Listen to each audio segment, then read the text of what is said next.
Sean, would you class yourself as a Greenland Watcher now? Absolutely. Yeah, how can you not be a Greenland Watcher in today's day and age? Well, things have moved on. Mm. Obviously, there's the threat of the biggest, if not, well, maybe one of the biggest and most effective and frightening forces in the world invading Greenland. And you'll be here. I was delighted by the Times headline, sorry, I know what's coming, this morning, which said, British officer among troops sent to Greenland. So you imagine the sheer might of the US Army, Navy and Air Force could descend on Greenland. It sounds like we got a guy there with a moustache. One of those exercises where you're all in a line, volunteers, one pace step forward, and everybody else steps back, apart from your fellow, David Tomlinson type chap. Exactly. That's it. That's it. For younger listeners, some posh bloke. But anyway, so that's reassuring for the people of Greenland. Mind you, they don't seem to mind, but maybe the people of Denmark. But the official version is that European troops are being sent to Greenland as the Danish talks have obviously failed. Yeah.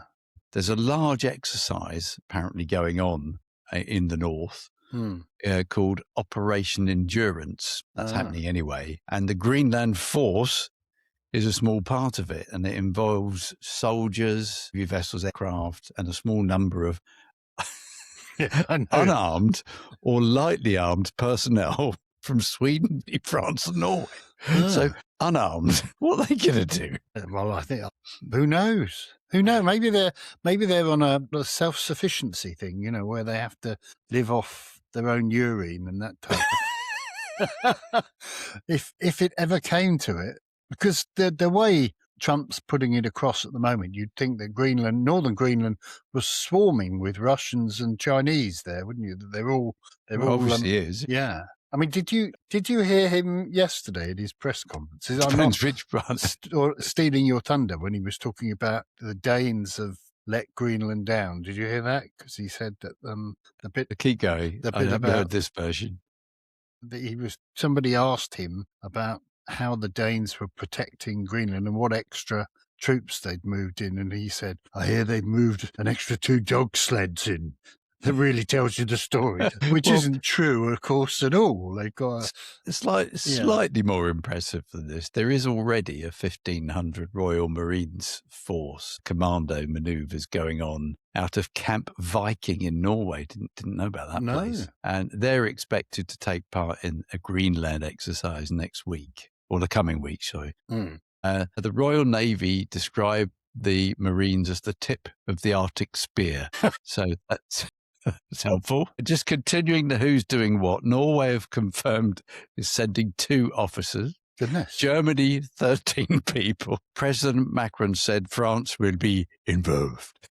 I thought the other day that when the Germans were talking about it, they were sending quite a significant number of troops. Well, but maybe they are. Yeah. But this is what it said. Anyway, the mission as a whole has been described in vague terms as laying the groundwork for larger naval surveillance and operations in the future, which maybe that is true. And Truls Poulsen, who you referenced last week, who's their defence minister, the Danes, described all this as the sort of forerunner of a more permanent presence. In the meantime, it wasn't the speech that you heard from Mr. Trump, but I heard from President Trump that he thinks that NATO should be demanding that the US lead the way and acquire Greenland on the basis it would be better defence for NATO overall, although he rather contradicted that by saying that Operation Golden Dome, which is his vision. Have you heard about this? Is this to shoot down intercontinental ballistic missiles? Yeah, this exactly. Is like the Israeli... The Israeli version. Yeah. His idea is that it would shoot down basically 100% of ballistic or cruise missiles. I'm not sure about these hypersonic ones, but anyway, by 2029, but with the important point being heading towards the US. Well, that's the interesting bit, isn't it? I have heard all this, and I thought at the time, we're buggered, aren't we? But we seem to have to pay homage to the idea that the Americans should be kept safe, while Europe apparently gets blown to smithereens. But I think we've got one ship going up and down the North Sea It's a destroyer, isn't it, that destroys, which has the capability. But you can imagine if a bad actor lobbed 30 cruise missiles in our direction, you might get a few, but not many. Anyway, I think we'll continue with Greenland Watch on the basis that it is quite serious, but it does offer a little bit of ground for light relief and amusement. Where do you, just before we close this one, where do you think this ends up then? Where do you think the Trump is? Is he? I mean, there's some analysts who are suggesting that he's just looking to improve his negotiating position to get effectively European troops to come over and guard Greenland. That's possible. I think where it won't end is I don't think there's any chance even Mr. Trump would invade Greenland.